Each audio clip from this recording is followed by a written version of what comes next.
do that shit, Lola. You know I did that because you know the emoji that I sent you the other day? Mm-hmm. So I always use this emoji that I send out, and it always looks like this. I thought that that's what it was. Turns out that's not what the hell it is.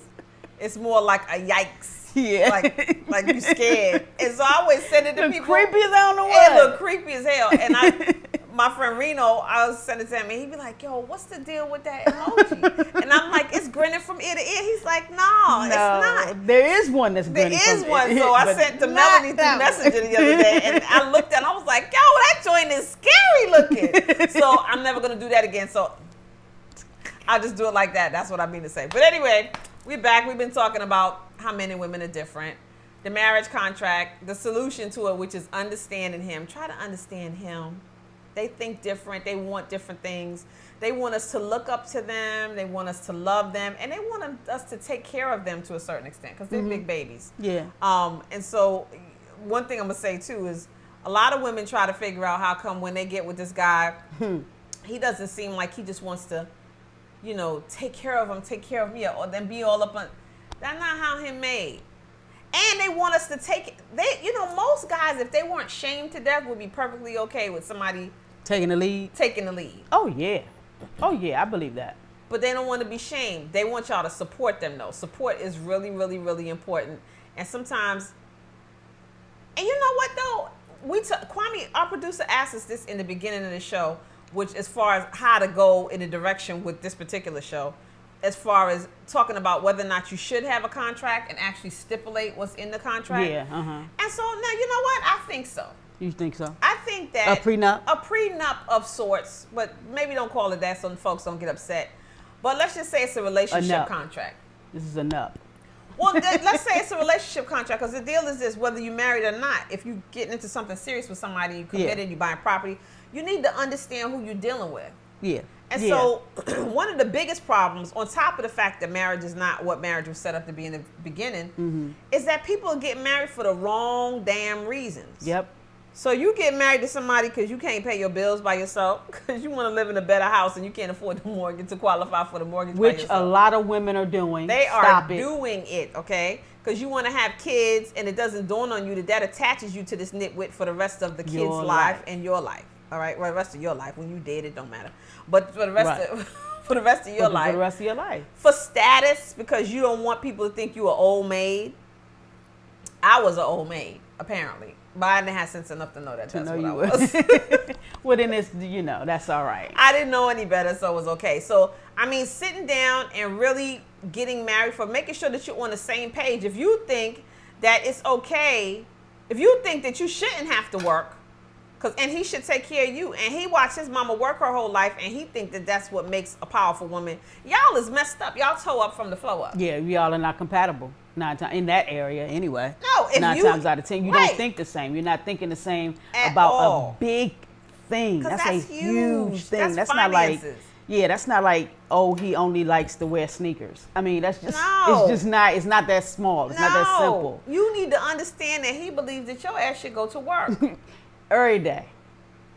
Maybe 2 jobs. So when you make a threat to him and say, well, if you don't, then I'm going to get 3 jobs. He say, all right then. Go ahead. Go ahead. Please. I'll be here when you get back. Man, can you cook dinner before you leave? And you stop that too, man. What, not cooking? Yes. Start cooking. Start helping out around the house. No, but see, this is my thing. There's nothing wrong with that. Nothing's wrong with it, but if he wasn't doing it and he didn't say he was going to do it before he got married to you, you don't need to be expecting him to do it after he gets married to you. Well, yeah, that's probably true. Yeah, and the same thing to do with guys. These guys who think that the woman is going to give you more sex, cook more food. Yeah, don't be doing that. And be a good mother, even though she ain't never watched nobody be a good mother before. You barking up the wrong tree. So maybe we should have a contract. Yeah, I think so. Well, I think we should have some understanding. I mean, shoot, be real. Be honest about who you really are. That's the problem, though, Mel. Nobody wants to be who they really are. Everybody's so afraid that people are not going to accept and love them for who they are, that they're busy being the thing that they think they're supposed to be. There's somebody for everybody, though. And it may not be that person that you wanted it to be or that you thought it was going to be. There's somebody for everybody. If you're honest about who you really are, like, no, I don't cook. No, I don't clean. whatever. I'm just saying. No, I don't like to have sex either. Right. No, I don't want to have. Right. She should just stay by herself 9 times out of 10. That's probably what you should do. Let's go on and be honest about that. But but if be honest, be upfront about the things that you do want and that you expect and who you are. That's one of the things that when we did get into the relationship, when I got into the relationship that I'm in right now, before we moved in together, we talked about, like, I don't like to do laundry.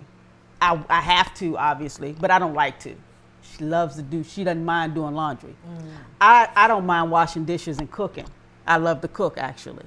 So in the very beginning, that's pretty much how it was. She took care of certain things, and then I took care of certain things. And then we started to blend it a bit more towards once we got more in the relationship, it started blending where we both did it all. I still don't do laundry. I hate doing laundry because I don't like folding up the clothes. Yeah, I don't do laundry. So I do it now because unfortunately we can't quite live together. Right. But when we were together, I don't like to do laundry. But anyway, so you need to be honest. You need to talk about those things. You need to be upfront about who you are.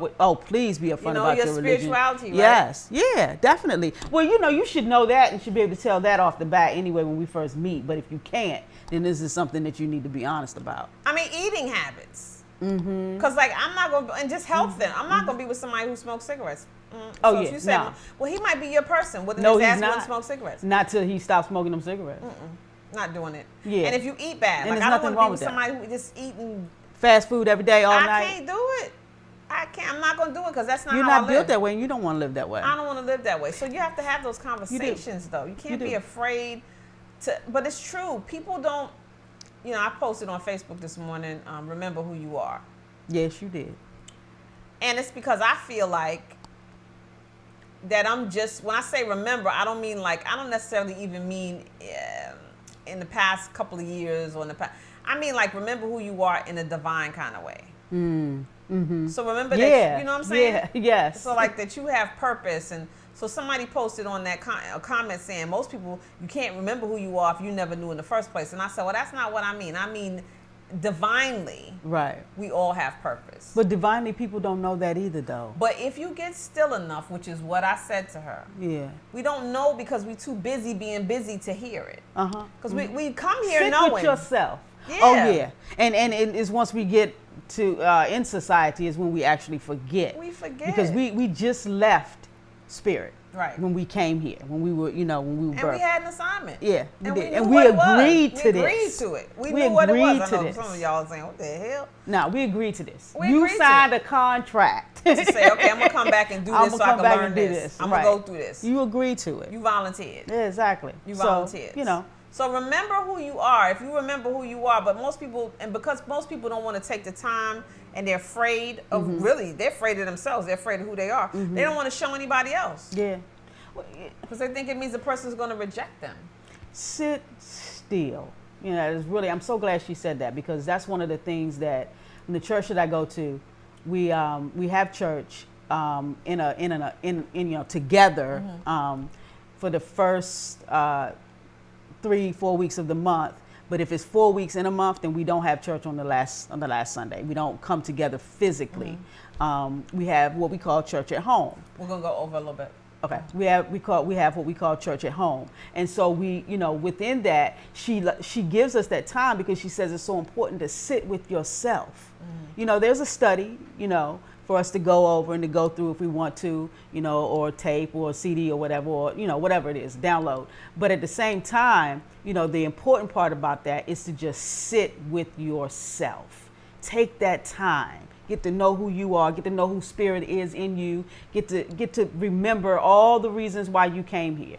And it's just really, really, really important. It is. You'll find out so much about yourself, when you take that time. You'll be able to appreciate things about yourself. And if you never take that time, then you'll never get to know yourself. And guess what? If you don't know you, nobody else can know you either. So one of the best ways and the only way to make sure that marriage gets passed and not part of the 60% divorce rate is to know yourself and give your partner an opportunity to show you who they are too. So Thank you for joining us for That's Just Lola. Remember to subscribe. Click on the subscribe button. Subscribe. Send it to your friends. Comment.